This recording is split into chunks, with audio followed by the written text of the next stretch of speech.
Hi friends, இன்றைக்கி என்னோடய night study routine தான் பார்க்க போகிறீங்க. 12 o'clock படிக்க ஸ்டார்ட் பண்ணியாச்சு. 1:30 வரைக்கும் கொஞ்சம் ரிவிஷன் பண்ணிவிட்டு 1:30க்கு மேக்ஸ் டாபிக் எடுத்தாச்சு. பசங்க தூங்கிட்டு இருக்காங்க. கிடைக்கிற டைமை நல்லாவே வேலிடாக யூஸ் பண்ணுங்கள். நம்ம கஷ்டப்பட போகிறது இந்த எக்ஸாம் வரைக்கும் தான். அதை மைண்டில் வச்சுட்டு நல்ல எஃபர்ட் போட்டு படிங்க. அதுக்கப்புறம் பார்த்தீங்கன்னா, வீடியோ உள்ளே வரத்துக்கு முன்னாடியே தம்ப்நெயிலில் பார்த்துருப்பீங்க, ஐ க்யூட் மை ஸ்டடீஸ் அப்படின்னு சொல்லிட்டு.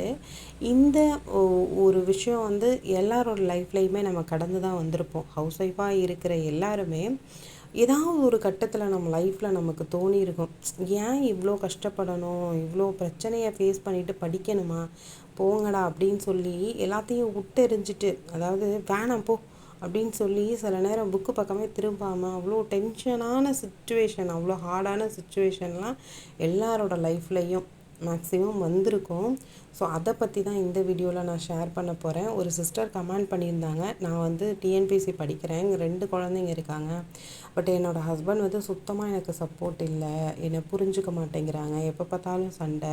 ஸோ இவ்வளோ பிரச்சனைக்கு நடுவில், இவ்வளோ மனசு கஷ்டத்துக்கு நடுவில் நான் எப்படி சிஸ்டர் படிக்கிறது, என்னோடய பெஸ்ட் என்னால் கொடுக்கவே முடியாது போல், நான் எப்படியாவது ஜாப் போகணும் அப்படின்னு எனக்கு ஒரு கான்ஃபிடென்ட் இருக்குது. பட் என்னால் டெய்லியும் கண்டினியூஸாக படிக்க முடியல, படிக்கிறதுக்கான சுச்சுவேஷன் அமைய மாட்டேங்குது.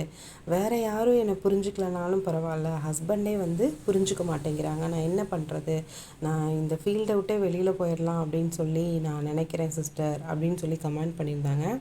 ஸோ அதை கேட்டுட்டு எனக்கு ரொம்பவே கஷ்டமாக இருந்துச்சு. சரி, ஓகே, இந்த மாதிரி எத்தனையோ ஹவுஸ் ஒய்ஃப் சம்டைம்ஸ் நினைக்கலாம். ஸோ அதுக்கான ஒரு வீடியோ பதிவாக இது இருக்கட்டுமே அப்படின்னு சொல்லி தான் இந்த வீடியோவில் நான் ஷேர் பண்ணியிருக்கேன். எல்லாரோட லைஃப்லையுமே கண்டிப்பாக இந்த மாதிரி ஒரு சுச்சுவேஷன், நம்ம அதாவது இந்த மாதிரி நினைக்கிற மாதிரியான ஒரு சுச்சுவேஷன் எல்லாரோட லைஃப்லையுமே வந்திருக்கும். நம்ம லைஃப்பில் ஒரு ஹவுஸ் ஒய்ஃப், அதாவது ஒரு பெண், திருமணமான ஒரு பெண்ணுக்கு யார் சப்போர்ட் பண்ணல அப்படின்னாலும் ஹஸ்பண்ட் சப்போர்ட் பண்ணாங்க அப்படின்னா அந்த பொண்ணால் எது வேணால் சாதிக்க முடியும். கண்டிப்பாக அதாவது கூடவே இருந்து எல்லா வேலையும் பார்த்து, அதாவது வீட்டு வேலையை நான் பார்த்துக்கிறேன், குழந்தைங்கள, அந்த அளவுக்கு ஃபுல் சப்போர்ட் ஒரு சில பேர் பண்ணுறாங்க. பட் அந்த அளவுக்கு பண்ணலனாலும் ஓகே, உனக்கு என்ன பிடிச்சிருக்கோ நீ பண்ணு, என்னால் முடிஞ்ச சப்போர்ட் பண்ணுறேன், தோளில் உன்னை நான் தட்டி கொடுக்குறேன், நீ முன்னே போகிறதுக்கு நான் உன் கூட எப்போவுமே இருப்பேன் அப்படின்ற ஒரு நம்பிக்கையை மட்டும் கொடுத்தாலே போதும். நம்ம அந்த ஒரு பிடிமானத்தை பிடிச்சிக்கிட்டு நம்மளால் ரொம்ப தூரம் பயணிக்க முடியும். ஸோ அந்த சப்போர்ட் இல்லாத பட்சத்தில் தான் இந்த மாதிரிலாம் தோணும். ஆனால் கண்டிப்பாக சொல்கிறேன், வெற்றி நமக்கு தாமதம் ஆகிறதுக்கு காரணமே இந்த மாதிரி சுச்சுவேஷன் தான். நம்ம ஒரு விஷயத்தை நோக்கி நம்ம தொடர்ந்து போராடிக்கிட்டே இருக்கும் போது இந்த மாதிரி நிறைய பிரச்சனை வரதான் செய்யும், நிறைய தடைகள் வரதான் செய்யும். நமக்கு இவ்வளோ ப்ராப்ளம் இருக்குது அப்படின்னு தெரிஞ்சு தான் நம்ம படிக்கவே ஸ்டார்ட் பண்ணுறோம்.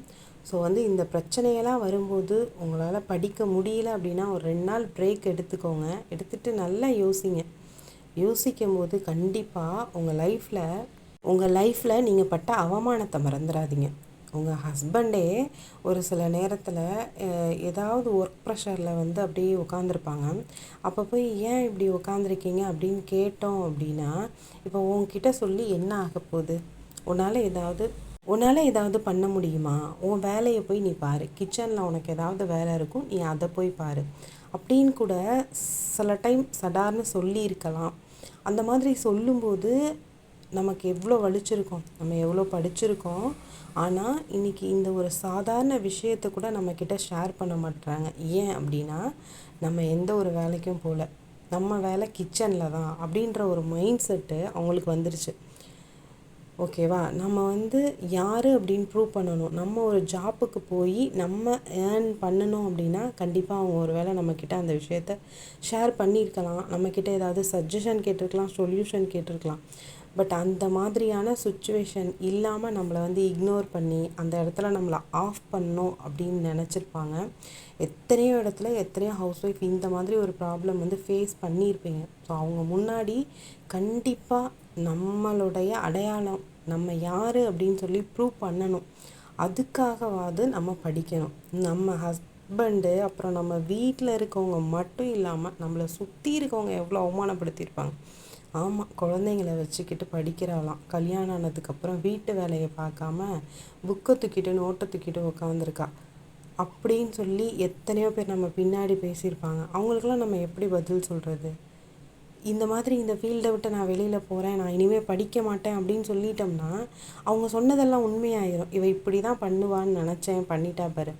சும்மா புக்கை தூக்கிட்டு உட்காந்துருந்தா இந்த படிக்க பாட்டேன்னு சொல்லிட்டு எல்லாத்தையும் தூக்கி வச்சுட்டாலாம் அப்படின்னு சொல்லி பேசுகிற அளவுக்கு நம்ம ஆளாகணுமா?